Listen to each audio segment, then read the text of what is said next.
Hey guys, welcome back to another video. In this video I'm going to give you a brief demo of the finished Advanced Fighting Fantasy rule set that we've been working on in these preceding videos. So it's finished at least as far as I'm going to take it. There may be a few more tweaks in the future, and certainly I'll do some bug fixes if anything critical is found. But the idea of these damn basic rule sets was never to make full uh, commercial ready rule sets. It was more to make a fully functional rule set and to make it in a reasonable time frame and to use it as a teaching lesson.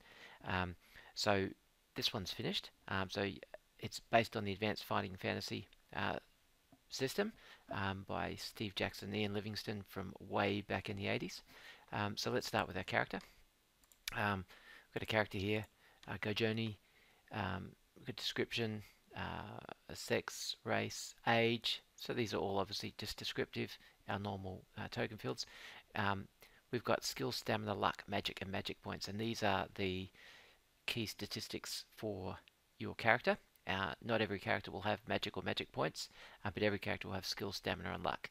And you may be called on to do a skill check, and that is simply rolling 2d6. So double click, roll 2d6 and roll equal to or under your score. So skill 7, rolled 7, so it's equal to, so it's a success. And an 11 should be a fail. What we've got here is the max score and the current score. The max score is a reference point only, and there are some behind the scenes math that involve that. What we see is we've also got our attack icon. So attack works differently.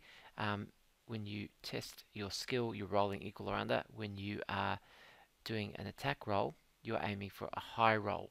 So basically you roll and you compare it to your target's roll. You both do an attack roll, which is in effect more of a combat roll, and the highest person inflicts a wound on the other. So again, it's a double click on the sword, and we've got a 5. So 5 plus 7, which is the core mechanic, is a 12. So our attack roll is a 12 for that particular one. A luck roll, the luck mechanism is again roll equal or under. So whenever you roll luck, so we rolled 5, which is equal to it, and now we see that our luck is 4, because every time you test luck with your successful or lucky or unsuccessful or unlucky, you decrement your luck by 1 point. You burn luck, and luck is recovered again at the end of the session. Magic. So when you want to cast a spell, you need to test your magic to see if it's successful, but you always burn magic points whether you're successful or not. So at the start of the round you declare, I am going to cast a spell, and you declare that spell, and what we see down here is our list of spells. So this character has Iron Hand, Force Bolt, and Shield. So the character says, I'm going to cast Force Bolt. So we double click on the 2, which is the cost. So you can see our magic points is currently 15. When I double click on Force Bolt, firstly we get Joni prepares to cast Force Bolt, and we can see that our magic points is decremented by 2, so down to 13. When he comes to actually cast the spell, we'll test it with the magic roll. We roll a 6. We rolled a 7. Our skill was 6, so it's a fail. So the spell fizzled out, backfired, whatever suits your system or your style. We can see here stamina and magic points also have an up arrow and a down arrow. I can't increase this above 16 because that's my max. I'm double clicking it. Magic points, you can see here, I can increase this back up to 15. I can also decrement it. So mostly for stamina, because we can see our magic is tied to spells, but stamina we don't, even though this is a very simple role-playing system. First you have it's opposed rolls for attack, and then it's kind of also opposed rolls for damage, because you roll an attack roll to generate the damage, and then the defender, if they've got some armor, they do an armor roll, and that reduces the damage. So rather than that's relatively complex, and then it's also compounded by the fact that you can have multiple enemies attacking you in in that single round. So we've left it as performing the rolls and reporting on the rolls, and then the GM adjudicates. And so if Gajoni takes 3 stamina damage, we click 1, 2, 3, and his stamina is reduced to 13. Now we can see here as well we've got a potion icon on stamina and luck and magic. And what this does is if you double click on the potion, it will consume a potion if you have one. So we can see here potion of health 0. So we actually don't have any potions of health. So let's give ourselves a potion of health. Actually, let's give ourselves 2 potions of health. So potion of health 2. Our stamina is currently 13. I'm going to double click on the potion, and we can see that Gajoni consumes 1 potion of health and recovers 3 stamina. The reason it was 3 stamina is this would recover a certain amount of stamina, but can't go over 16. Now I think it's half. Let's reduce his stamina down to 6, and let's consume the 2nd potion of health. Okay, so it looks like it restores full stamina. So when we do that roll, it's full stamina. Let's do it again. Let's reduce stamina down to 12, and let's try and consume a potion of health again. Double click. Gajoni has no potion of health to consume, so we can see here the potion of health is 0. You can see these are consumable, which means I get drunk or consumed, and this is actually doing a search for potion of health in the inventory. Potion of fortune is for luck, so we're going to try and restore our luck. You can see we don't have any luck, so it should report that Gajoni has no potion of fortune to consume. Fantastic. Magic points will do the same thing. Double click here. Gajoni has no elixir of power to consume, so it looks like an elixir of power is required to restore magic points. So let's give ourselves a potion of fortune and try that again, and our luck is restored to 7. So moving past that, if you are successful in making an attack, the damage, because we only use d6s in this game, but say a dagger doesn't do as much damage as a polearm or a battle axe, and so the way that's done is when you have your weapon, you specify the damage that occurs. So if you roll a 1 on this one, that's 1 damage. If you roll a 2, it's 1 damage. If you roll a 3, it's 1 damage. If you roll a 4, it's 2 damage. A 5 is 2 damage, and a 6 is 3 damage. So we'll double click on the sword icon, and we rolled a 1 damage. Let's see if we can get a different number, because 1 actually equals to 1. Okay, again, so we rolled a 3, which is also equal to 1 damage. So we can see our actual result is recorded here, but the actual damage is a 1. Now your enemy would be able to roll on his armor, assuming he has some, and a 5 is going to reduce damage by 2, so it's going to negate that damage. Obviously you're not attacking yourself. We can see here that we've got some skills, and if you were able to use your skill in a particular action, so let's just assume we've got Axe Master. Double click this, and we can see that we have a modifier +2. We can see if we hover over this that it's an Axe Master. So when we do our skill roll, we rolled 2. That was the incorrect one, sorry. We're actually going to do an attack roll, so let's do that again. Double click Axe Master, do our attack roll.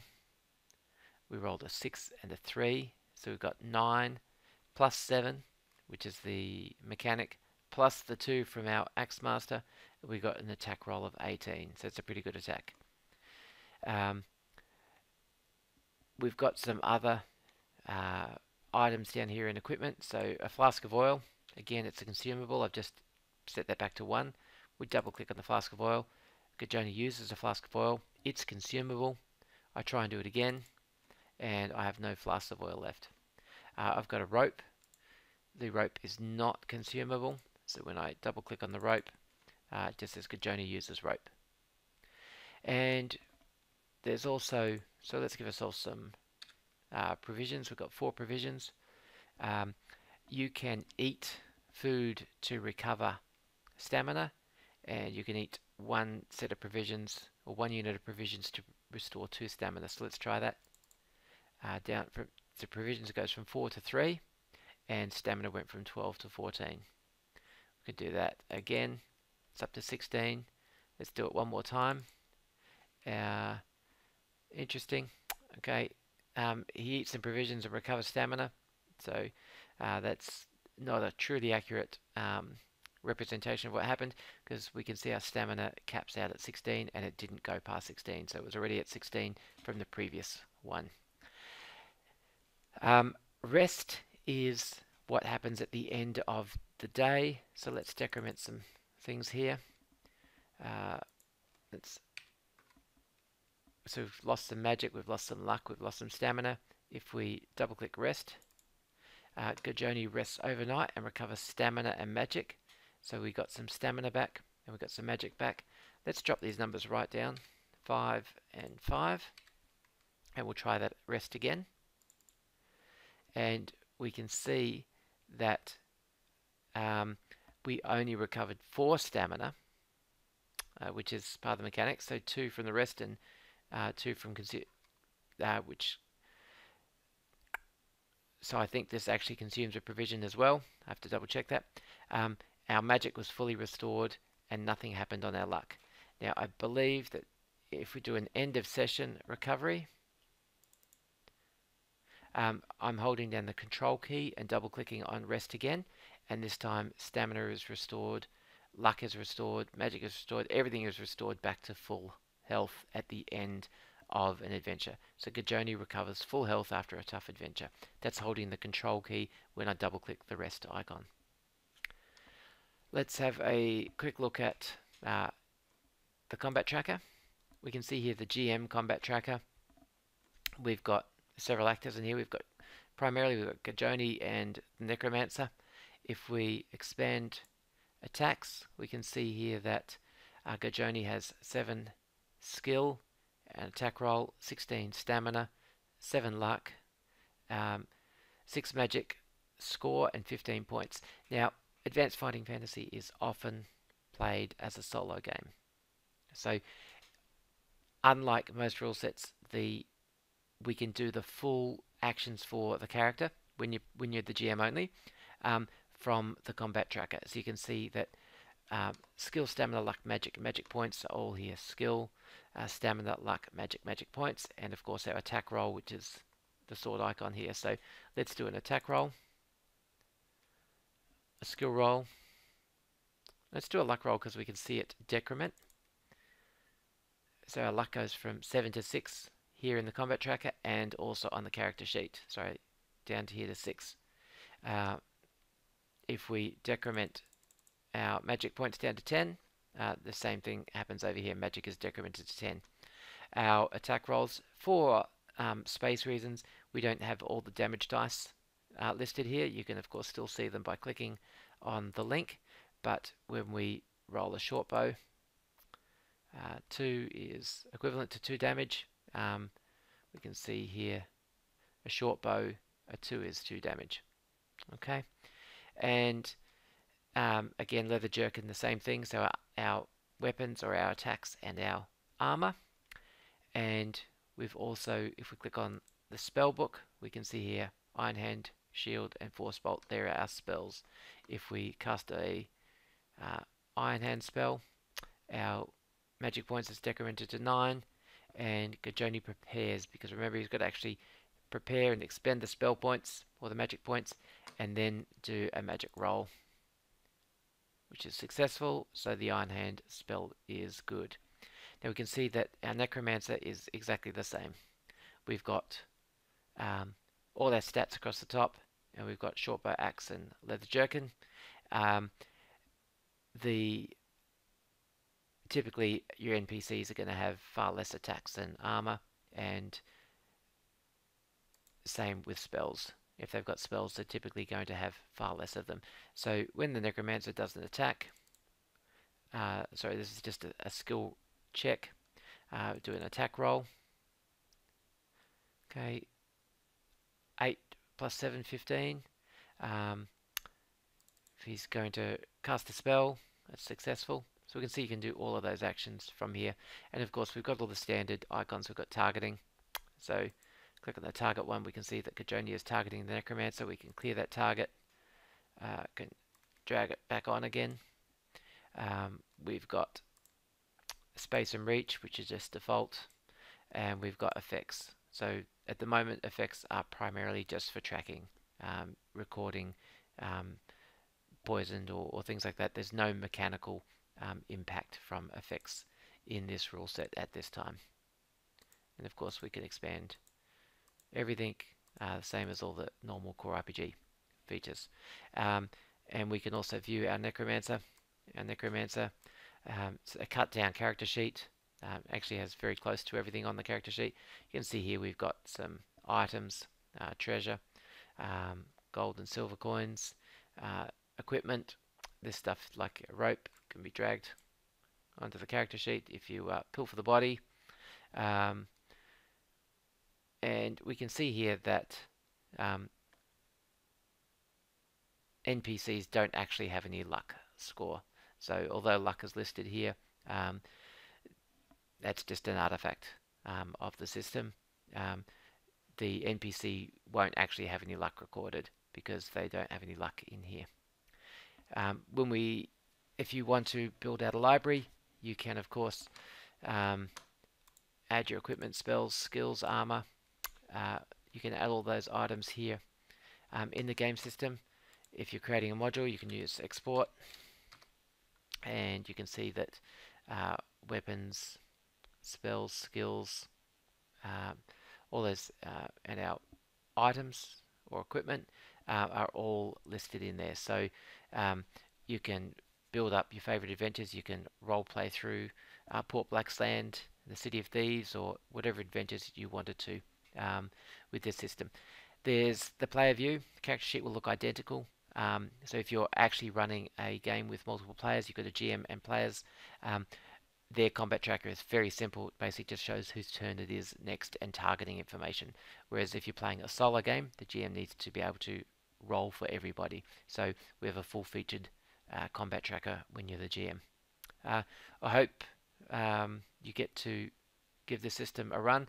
I doubt there's very many people my age who play RPGs who didn't spend a lot of time playing the Advanced Fighting Fantasy or the Fighting Fantasy books when they were younger. They were the follow-on to Choose Your Own Adventures, but Choose Your Own Adventure and roll dice and do some little bit more adventurous role-playing. Hope you found it useful, and I hope you get some use out of the rule set. I look forward to the next project and sharing that with you.